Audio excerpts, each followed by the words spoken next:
Hoonicorn by half a car. That's so close. That was quite the day there.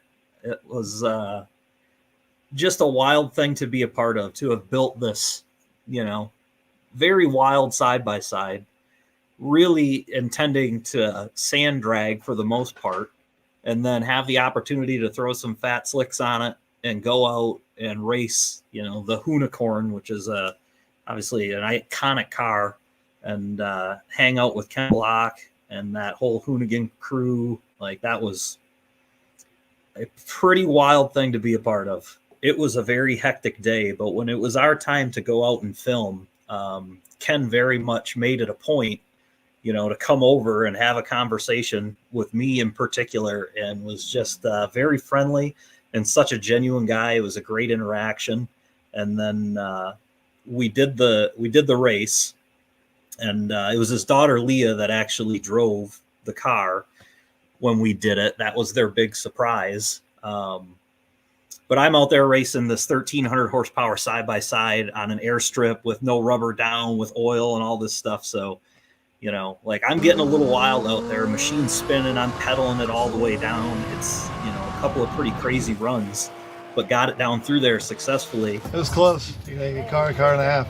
And I remember after the second race, Ken walked over. I was still in the machine, and, just told me, good job. He said, man, you did a great job driving that. Like, that's awesome. Shook my hand. And that was a high moment for me, to have Ken Block tell me that I did a good job driving something. Was like, okay, that hits me. I'll take that input. The little bit of time I got to spend with him, just a great guy.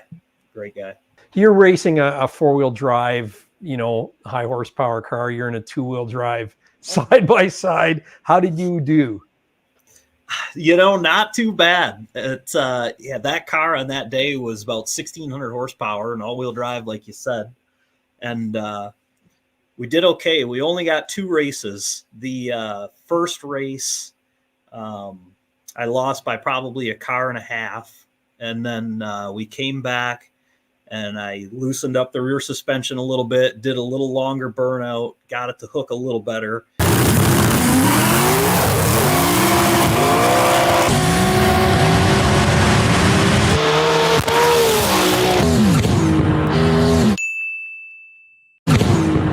And the second race, I think it was maybe a half a car to a car. Like, she just got around me at the end of the track.